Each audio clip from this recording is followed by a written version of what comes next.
Hello everyone, my name's Scott Sammons. I'm I don't know what you would call me, information governance, data protection, old hat. Been doing it before it was sexy when GDPR came along. I kind of do a little bit of data protection, a little bit of information governance, a little bit of records management. Both was in-house and now I'm out-house, doing it for a number of different organisations, just down the A12 from where you are. You are. We're Essex born and bred. We are, both of us. So it's fabulous. Don't get to see you as much. I don't get to see you as much as we used to when we were in the same town. But it's so nice. You moved away from me. Moved away. Yeah, I left you. I left you for the countryside. Sorry, I had to get out of concrete city though. Titanic, where the girls go. He left us. He left us. Well, amazing. I wanted to get you on the show today because I want to talk about public speaking in information management. And you used to be a trainer for us at Leadership Through Data. You do a lot of training and a lot of public speaking. So I thought it'd be really useful today for us to have a conversation about public speaking in our community. I'm going to call it a community. How did you get into public speaking in information management and data protection? It kind of happened by accident. I think, if I remember rightly, my first time I was working at Essex County Council, and I think my line manager was due to give a talk at you'll find this really geeky. It was a talk about ROPA and the work we were doing to map out processes and blah, blah, blah, blah at the annual pensions conference. So or the local government pensions conference. So that's, there's geeky and then there's geeky. And I kind of gave a presentation there. And I think that was one of the first ones, I think. And it was just by accident. It was they were due to give it. They said they then couldn't go, would I mind doing it? And at that point, I'd done some training. And if you've ever trained a tough crowd like social workers, it kind of builds a bit of a thick skin. Dealing with a room full of people talking about pensions was a walk in the park compared to that. Brilliant, brilliant. And for the listeners that aren't in the UK, so ROPA is the Records of Processing Activities under GDPR. So what was the biggest challenge from that experience that you had as a first-time speaker? I think it's that, and you think that you still get this. I think it was Dame Judi Dench that talked about this. You still get that sense of nervousness and you get in your own head about it. Like, who am I to talk to these people? I don't know what I'm talking about. I'm going to get it wrong. I'm going to say something and someone's going to pull me up on it. I'm going to be heckled from the back row. The world's going to cave in. I'm going to get eaten by monsters. You sort of go down a little fueled black hole of God, oh God, oh God, oh God, oh God.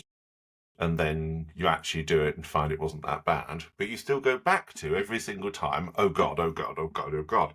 So I'd probably say that first time it was that no matter what people say, and other people probably experience this as well, no matter what people say or what people tell you, you just get into your head a little bit and get a little anxious and a little nervous. And that can either then spur you on to do it, or it can become a distraction. Very much so. How do you think, because you've done lots of public speaking since that point, what have you taken the kind of magic mistakes from that session and now where you are now in terms of your preparation? Like, how do you prepare for public speaking? I'm sort of a little bit of an imposter in that regard because you get some people that, and I admire these people, I really do, they're amazing, that have a system. So they will very heavily prepare. They'll have a little routine. They'll have something in front of them to do. They're very organised and they're in the zone. I'm kind of a little bit like that in that I don't like going into a presentation without having some sense of what I'm going to talk about. So I will do some prep for it. I will have an idea in my mind. But because of the way that I work, I can't follow a script. So if you give me a script, I'm going to go and do something else. Follow it a little bit, yeah. I'm not a complete rebel. But I tend not to do too much. It's more of I much prefer to just ad-lib it a little bit and see where things go, because you find then it flows a bit better.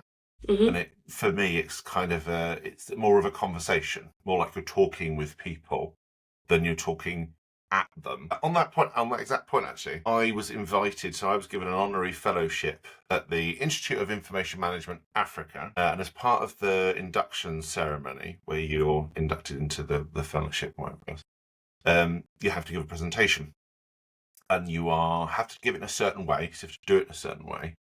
And the way you do it is you have to start by, paying respects to the chair, but also saying, I put forward some ideas for discussion, for thought-provoking, and to facilitate friendly exchanges of ideas.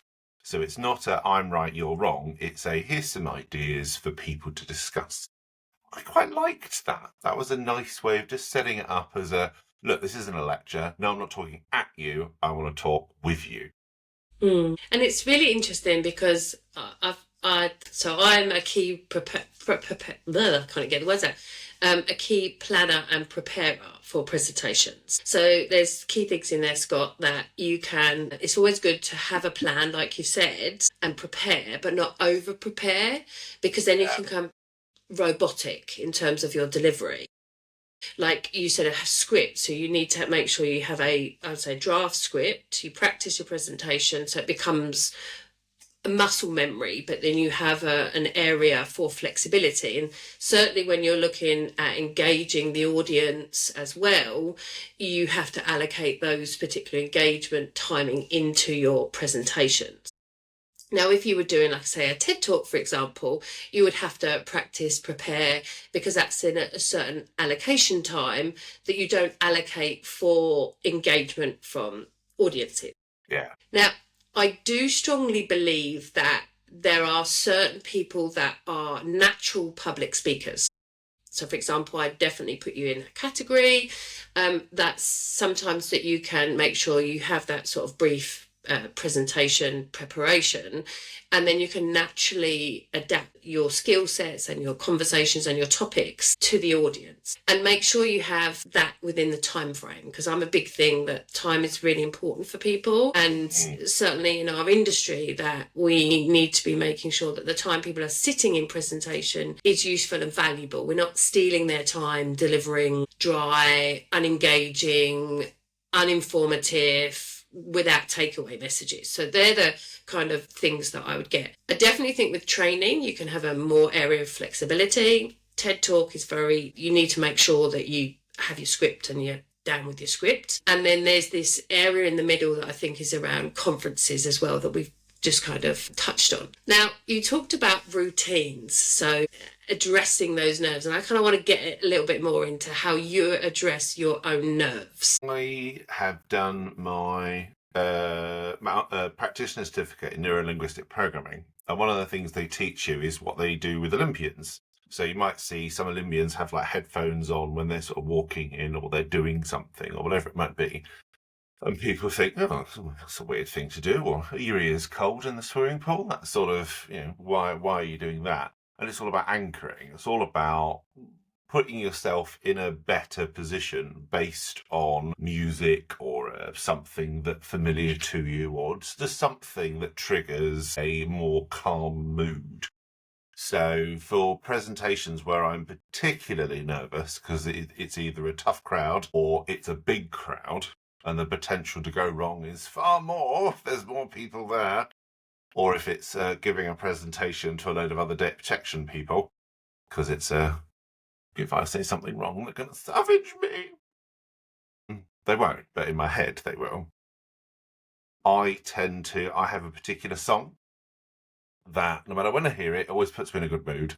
It's a confidence-building song, so I either listen to it in my head, or I'll have my earphones and I'll just have that on for a minute.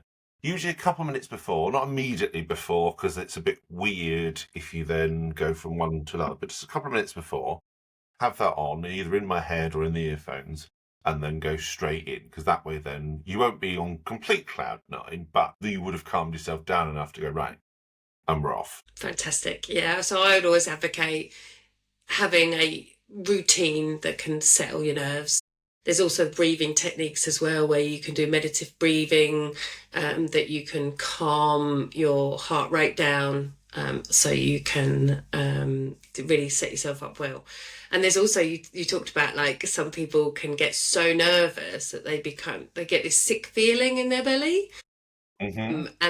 And if we don't, as practitioners, pacify those, it will affect the performance. And I will call it a performance because it is. Yeah. Going forward. So one of my key techniques for that, if you ever get to that point of you sick, is you squeeze your buttocks and your upper thighs. It also works with hangovers and on when you feel sick. And also amusement theme rides and stuff where you go. So I get very, very car sick when I go round and round in a circle on one of the. So I definitely use that, and it does get rid of that sick feeling. So there are some other techniques as well that you can utilise, and it's really simple because you're public speaking, you're facing everyone, no one's going to see what you're doing behind. So I think they're kind of good techniques as well. But always advocate the singing. Go on. Is that where the phrase comes from? Oh, that's tight butt cheeks moment. Maybe. So I don't know, but if you get to that, it definitely works. So strongly advocate that. And do you do any exercises to prepare your voice as well? So do you sing to your song? I don't know. This is a little bit of imposter syndrome creeps in a little bit here, because I've been told on more than one occasion I have a very nice voice and I should do voiceover work, and I don't believe people. So I tend to I leave it be I don't really think about it, because apparently I have a nice voice and I just don't know what to do with it. So I tend not to. I do like to make sure that I'm coming through clear. If I've got a croaky voice, I've got some, there's these really, I can't remember the brand name, but there's these lozenges that singers and public speakers use. You just suck on one of them for a minute and that sorts your sore throat out for a short while, just enough to get you through. So do stuff like that. And I'll make sure, clear your throat, make sure you're stood as you should be. What was it my parents always used to say? Boobs out, look at the audience. Or boobs up, look at the audience. Like, all right, okay, yeah, right, yeah. Up, look at the audience, right, yeah, fine. But yeah, no, I don't really do anything for my voice, because I find it weird when people say I have a nice voice. It's imposter syndrome kicks in a little bit and goes, oh, don't be silly, move on. Well, I would say don't be silly. I think you have a nice voice. See? Keep that imposter there. Start absorbing some of it and listening to what people are saying. It just kind of helps with that imposter syndrome anyway, kind of moving those forward. One of the things that I would advocate with public speaking is to sing to that song, because some people in public speaking, you can get a throb in your throat. So if you haven't spoken anything before, you can just get your vocal cords lined up. One of the big techniques is around singing nursery rhymes. So I think when I delivered a session in the US last year, I got them to sing Humpty Dumpty Sat on a Wall. So really good nursery rhyme, but the tone, it really kind of starts to warm those vocal cords up. So as soon as you start speaking, you don't get this kind of throb in your throat. So kind of clears that way for you. I've heard that before. I've heard about the nursery rhymes before, because that helps with a few things. There's a few nervousness things that just singing a nursery rhyme to yourself, either in your head or out loud, helps with quite a few things. And it is effective. I've used it a couple of times just to get over a sense of nervousness in various situations.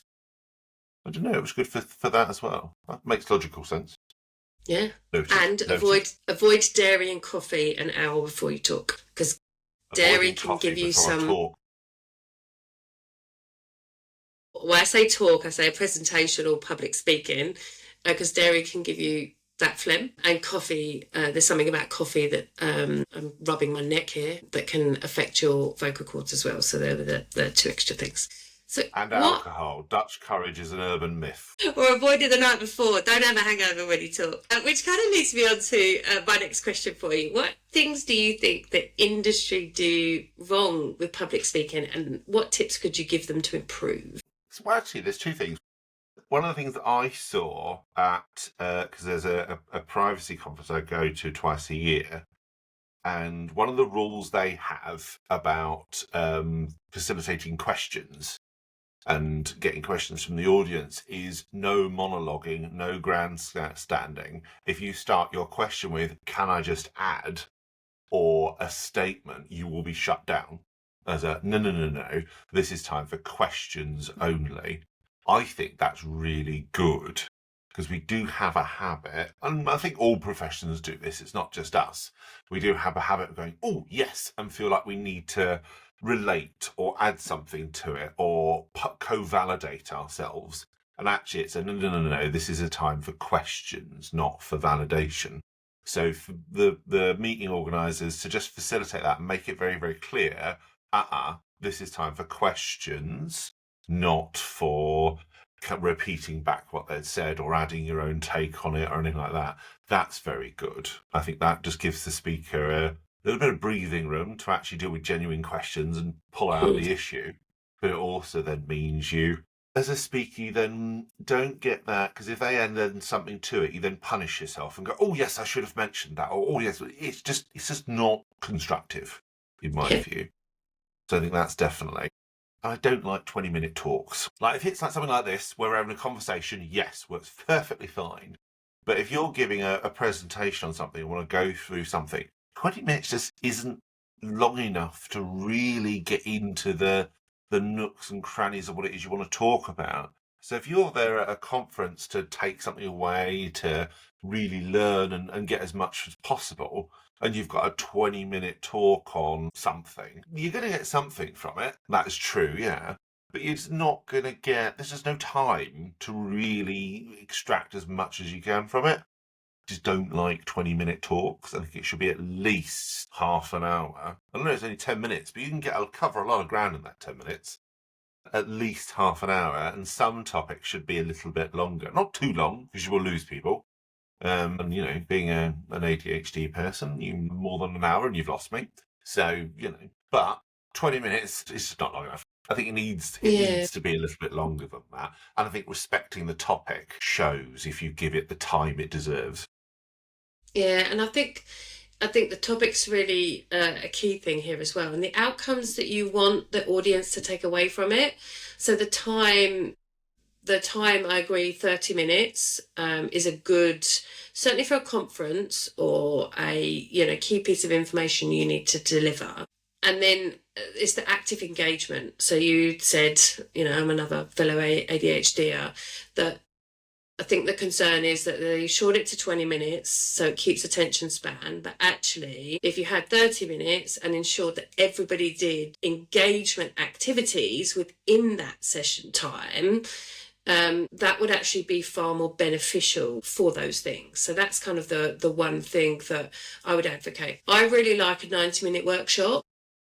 And I've seen a lot of conferences around the world now that are starting to move towards the workshop style, because actually people are coming to conferences, they really want to learn, but also there is that element of application within the presentations. Now, one of the bugbears that I have, Scott, is that people use AI to create some really, really fancy titles. So I'm just going to talk about fancy titles here. Which draws people in, say, oh, that looks really cool and quirky, right? So it draws people in, which is what you want. You want people to turn up to your sessions because you put a lot of effort in. But then they don't put the effort in to the presentation. So they stand there and chalk and talk it.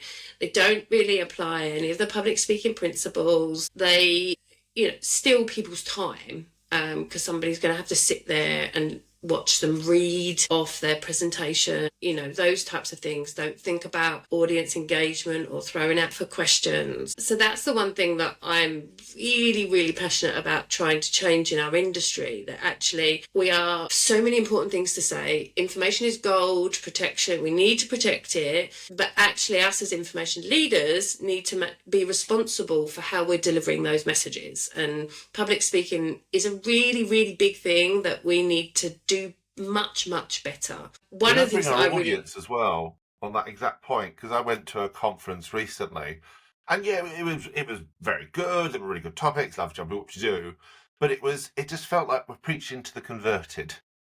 It was all right. What you've said isn't wrong. It's very good. It's well structured. But I'm not motivated by that. You haven't told me anything new per se. It's kind of it's not wrong. It's very interesting what you've done and how you've done it. Well done. What was to your point? What was the engagement? What's the outcome? What's the objective? Yeah. What am I going to do with this? And it was just again. It was just preaching to the converted. Like, well, I know about the benefits of information management. That's why I'm in the profession. So thanks for that. But yeah, I did sort of talk to myself. I kind of kept quiet because it was is it a me thing? Am I just been in the industry too long that I'm just going, yeah, that's nice.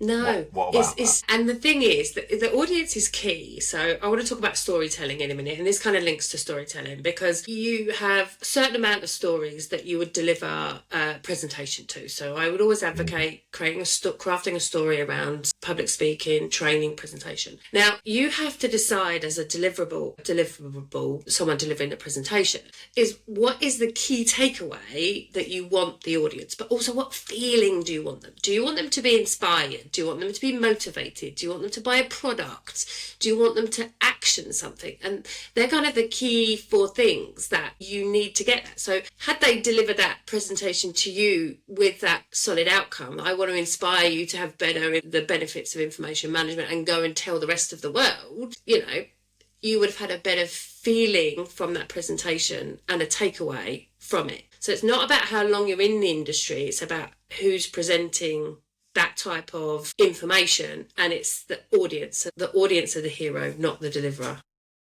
Yeah, I'd agree with that. Fab. So Scott, I think you're a fantastic storyteller. And I have seen many of your presentations around storytelling. Can you tell me why you think storytelling is so important in our industry? I think because we've all got stories. Working in data protection, whether it's in finance or care, whatever, we've all got stories to tell. We've all got that Thursday afternoon data breach story that kept you up until midnight. We've all got our arguments that we've had. We've all got our facepalm moments. We've got some in what we do. It's quite interesting when you get into it. And to your point, that's how people relate. We tell stories all the time. You do it to your family, you do it to friends, you do it at work. We're constantly telling stories in some form or another. It's just how we work as human beings. We're very story focused. So if you're able to just share, look, this was this, and this is how we learned from this, and it just makes it more. It helps it come alive for one, but it also makes it more relatable because it can be a little abstract what we do. If you look at it black and white, coldly, it can be a little abstract. So actually turning it, no, look, this was this, and this was this, and this was hilarious, wasn't it? Haha, yes. It just makes it a little bit more real. Give someone a confidence as well to go, I've had that, and I've thought that, and I've had that really stupid moment, or I was involved in a data breach, or I was this, or I was that, or the other. It just makes it more relatable and gives people that little bit of confidence to just go, oh, that is a thing. Well, I'm glad that's a thing. And if you can inject a little bit of humour into it as well, that makes... Well, if we can make information and records management humorous, then you're really on to a winner, aren't you? Yeah, and I think you've fabulously articulated that so well. So confidence, engagement, and fun in storytelling. But you also get that connectivity with the human emotion. So you actually start to get people to care about what we're doing and what we're trying to achieve. Because carrot and stick, I'm finding now, is not as effective as it used to be. So we need to find different ways. And this is a way that you can get senior managers or you can get professionals in our industry to actually really care about the things that, and end users, about the things that we're trying to achieve. Although I would say you can go a little too far, because I did a session on imposter syndrome and told a story and gave background about, my own journey with imposter syndrome, my own journey with mental health and whatever else. And it was meant to be a controlled session. It was a controlled session. I got people to think about what their imposter looks like or sounds like, or I just got them to just glance it at the side of their eye and just bring it to mind and then put it back down again. But in this audience of about 90 privacy professionals, half the room was in tears. It was like, oh dear, all right, okay, right, let's lift the mood, then let's do something. And it was fine, it was great. But it was a really good exercise. But I think one of the rules in public speaking is don't make your audience cry, and I pretty much broke that rule. I think if you could put a warning at the start, you could say, we're going to go in... Wrong, and then cover the trigger warning. Well, there you go, if it come with that. But I think that, I think that's quite powerful. And those people that have shed a tear, they're going to remember that and they're going to apply that, Scott. So I always think, tears are that emotional break point of actually, you're overcoming things, and then you can really start to think about how you can apply those. So yes, I do agree, but make sure you have that warning at the start to say we're going to be delving deep into things, the disclaimer at the start. But I'd be interested to know, Scott, if you've actually gone back to anybody in that session to get some feedback. Yes. So if you do, please let me know, just not their personal circumstances, but actually the impact that you had on them from that session. So one of the things as well is body language. So you talked about it right at the start. Your mum, I think you said your mum said stand tall, stand proud. I think, and it kind of links with the imposter in you sometimes. And I think imposter syndrome is a really interesting topic. And I will always say, when you feel like you're an imposter, someone's always going to be better than you. There's always going to be somebody better than you. So just make sure you take a step and then improve to that level, and then take another step to improve more and more. But I'm digressing from what I was actually going for. Body language in public speaking is a really big thing. So you can actually unconsciously tell people within the audience if you're nervous, if you're annoyed, if you're frustrated, with no words at all, just from your body language. What do you think is best practice? So you said stand tall, which I think is a great idea. What do you do with your hands, Scott? As you probably might have seen from this, I'm a handsy person, not in a weird way. I talk with my hands quite a lot. So I tend to... They're quite good for getting rid of that nervous energy, because it's something moving. Whereas if you're just stood there at a podium, whatever else, not moving, your nervous energy's got to go somewhere. So I use them to create a little bit of theatre, but also to get rid of some of that nervous energy. But they're also quite good for, especially if you're going to talk to someone, is to be open. So sort of, rather than, what did they say? Was it Tony Blair that said that public power speaking is you do this? You sort of put your hands and you speak with this sort of, which is great for power people. But when you're presenting with people, you want open palms. You want to be, right, this is what I'm talking about. This is how it works. Closed fists or hidden hands or hands in your pocket just don't work for all sorts of reasons. People, the moment they latch onto it and spot it, they close down and think there's something going on. Whereas keep them busy, keep them active, keep them expressive, but not too expressive. I always remember my history teacher at GCSE. She was a lovely lady. She was amazing. But she was all around the room talking about history with her arms.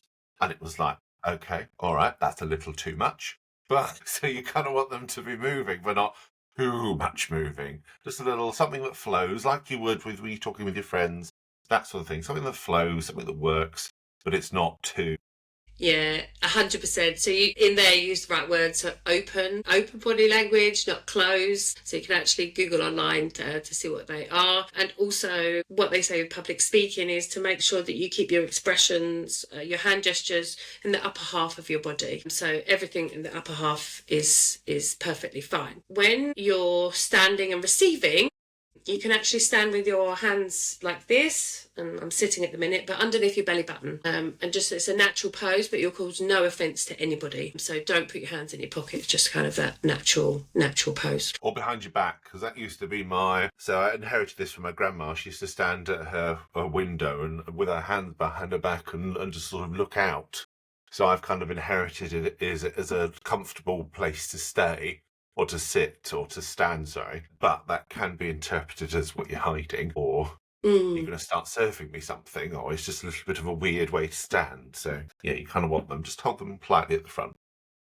Yeah, definitely. So you've talked a lot about imposter syndrome, so I have to ask you, in some of the presentations at the end, there's always an open for questions. How do you handle questions and Q&As? There's this, especially with imposter syndrome, there's this burning urge, I'm not quite sure of the right word, to feel that you have to answer the question, and that if you don't, you're some sort of imposter and you can't do your job. I would massively counter that and say, look, they're going to throw some pretty weird questions at you. And some people are going to throw some questions at you that are so unbelievably niche that it's almost like they're getting free advice. It's like, So actually, the way I deal with it is it a question I can answer? Yes or no. If it is, I'll say, right, this is what I think, and this is what I think the answer might be. If it's not, I'm going to say, that's a very interesting question. I'm not actually sure, because that's quite niche. Just explain why you're not sure. It could be something quite niche. It could be something you've just not looked at, genuinely not looked at. It's a very good question, but I've not looked at it. Just be honest. If you try and fluff an answer, the audience is going to know, and you're going to know, and that just is a cycle, downwards cycle. Whereas, just ask yourself the question, can I actually answer that question? And this, again, is a millisecond in your head. Can I answer that question? Yes, I can. Right. This is what I think. Da-da-da-da. Can I answer that question? No. Ooh, right. Why can't I answer that question? Because that's a pretty niche question. So what I tend to respond is, that's a really good one. I'm not quite sure. What made you ask that? Very good way of throwing back a question at a question, depending on how much time you've got. But that's a good way of just going, I don't know. What was that? And you might even then get someone in the audience go, oh, I know that. Let's take that offline then, shall we? Lovely. The world's a better place. You haven't revealed to the world you're an imposter. You've supported the questioner. Not a problem. Sound advice. That's exactly what I would say. If you don't know the answer, don't blag it. You can always, if you need extra thinking time, ask the audience to see what they think before you answer. So yeah, absolutely sound advice there. So so we've talked about timings of presentations and the Q&As at the end. How do you ensure that you don't go over time with Q&As? How do you facilitate that Q&A section? I do. So where I said earlier on, I don't have a script. I do go through it once or twice before the day, just to get a rough feel for timings.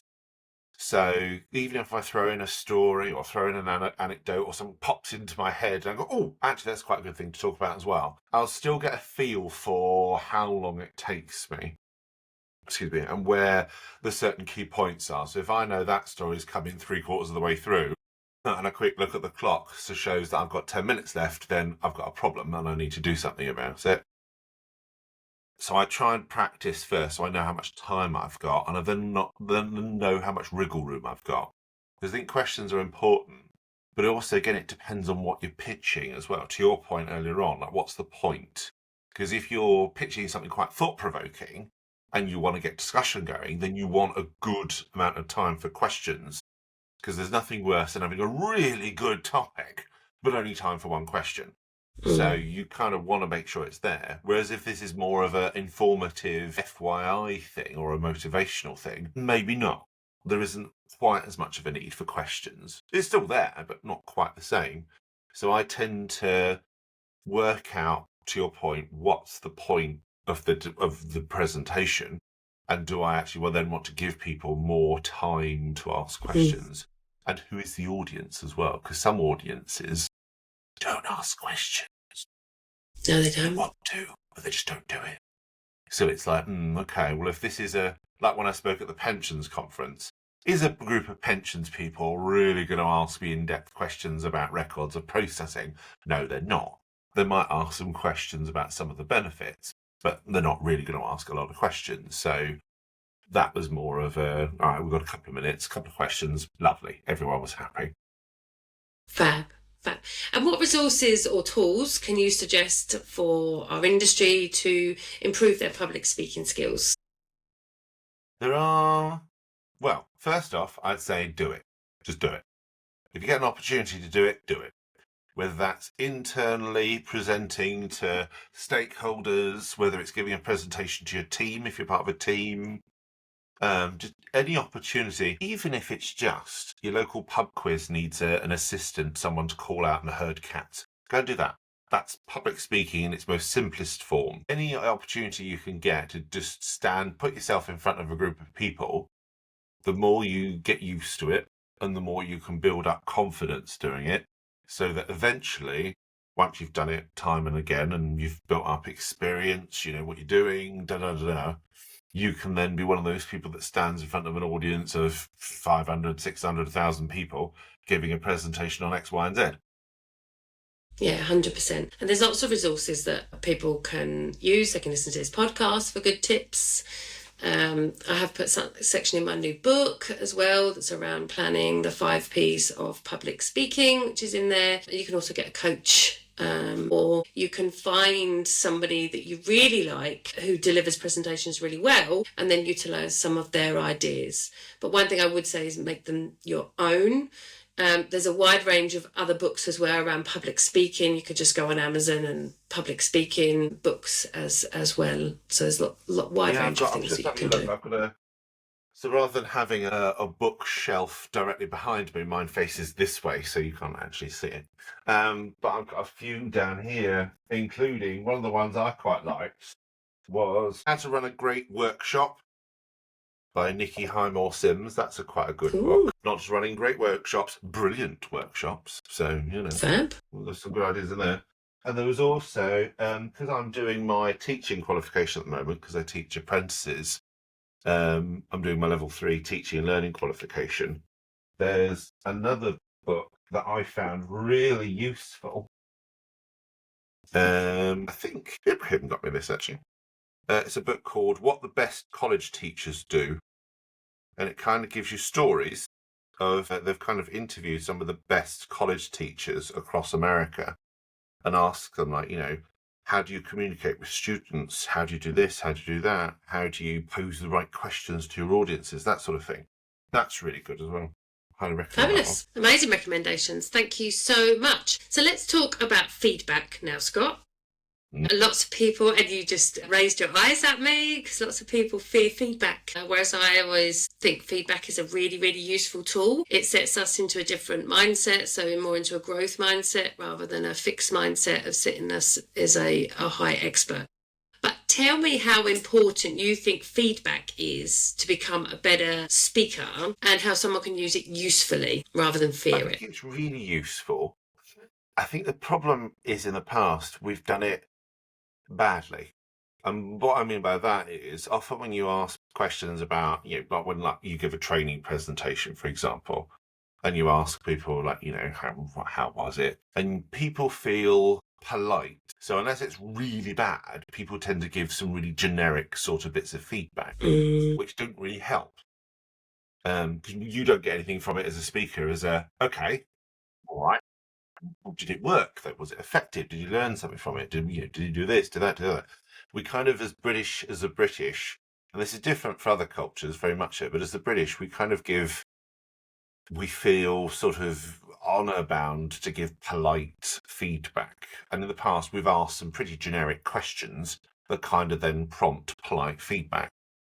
Whereas actually, I think it pays to be asked pretty targeted questions. So again, coming back to what's the point of the presentation, actually then ask targeted questions off the back of it to show, well, did it work? So if your presentation was about motivating people, then ask for feedback about that motivation. Did it motivate you? In what way do you feel motivated? That sort of thing.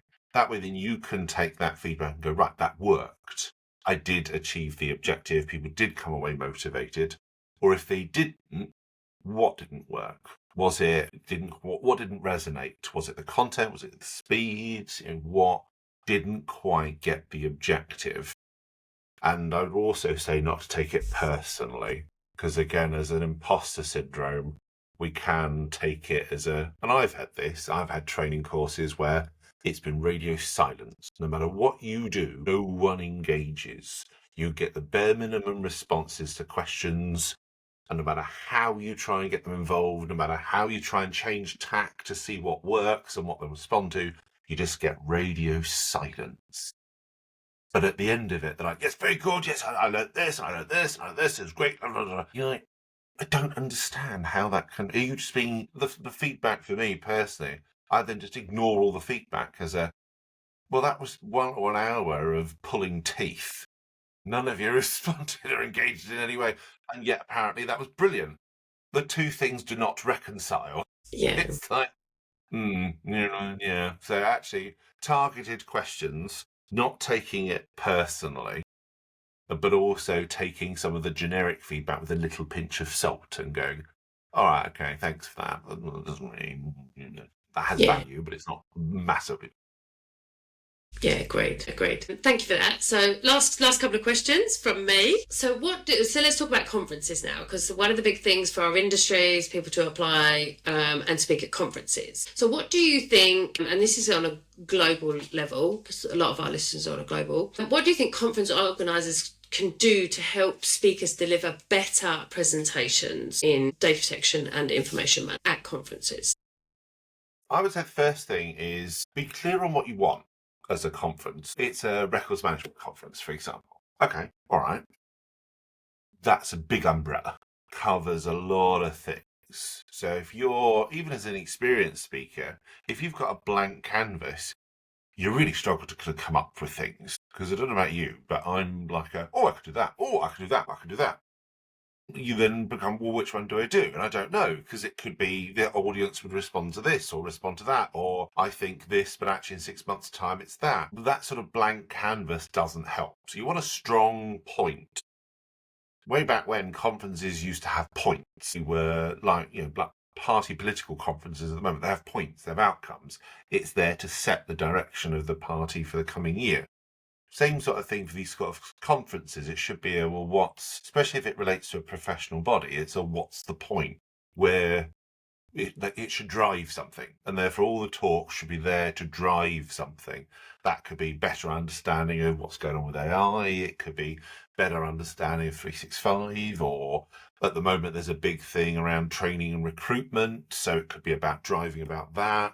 I think giving people a specific enough header to aim for, but not too specific that they then become stuck and not quite sure what to talk about, I think definitely helps.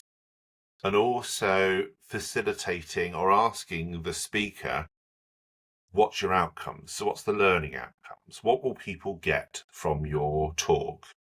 Because they ask questions around, what do you want to talk about, and give us a synopsis, but they don't actually say, well, what will they get from it? What's the outcome? I think that helps speakers think, actually, that's a very good point. If it's a motivational thing, then I need to be a bit more motivational. If it's a learning thing, and I actually want to give them a class on something, then I'll structure it around that. It helps the delegates, because they then go, actually, I want motivation at the moment because I'm struggling a bit. That works perfectly. Or actually, I want to learn more in this area. That works perfectly. I think that helps as well. So a strong theme, and almost forcing speakers when they submit what they want to do to outline exactly what we expect the outcomes to be. Because it's hard for conferences, I find, because professionals put in their bids and conferences don't actually see the delivery until the day. So I think there is a slight disconnect between the application to the delivery, because I think conference organisers would be suggesting to maybe have a short video or a recommendation of the key points of that presentation, so they know that they're getting the right quality to conferences as well, which is kind of a gap that some do, which I think is good. And also be an advocate of the storytelling aspect of it, the outcomes, inspire, motivate, educate, those types of things. Yeah, I'd agree with that. Wow. And facilitating newbies as well. So we want, experienced faces. Yes, because people get a lot from that. But also facilitating new faces as well. So there's always a section for new faces. And for those new faces as well, should they be doing things like putting on public speaking coaching sessions pre the conference to help those professionals? And I think that should be also part of the kind of application processes for conference, because it's a real opportunity for new professionals to speak at conferences. They enhance their public speaking, they get across the amazing messages of all the work that they're doing, and actually can inspire, educate and motivate others, the dinosaurs in the profession, as I think some might call us, Scott. Brilliant. Is there anything else you want to say on public speaking before, we've talked loads about it now? I'd say it can either be you can get into your head about it. So what I would probably say to people is get out of your head a little bit. Feel the fear and do it anyway is one of the things that I would say. If you've got the idea, go for it. Right. advice I'd give, like one top tip I'd give to or anyone looking to do public speaking is get out of your head about it. Because it's a very personal thing, because it's based on whether, oh, no, I couldn't possibly speak to a room full of people or like that. It's a very personal thing.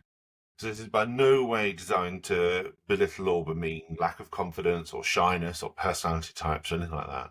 But we do tend to get in our head of these things, and we do tend to overboil it and think that it's a bigger thing than it actually is.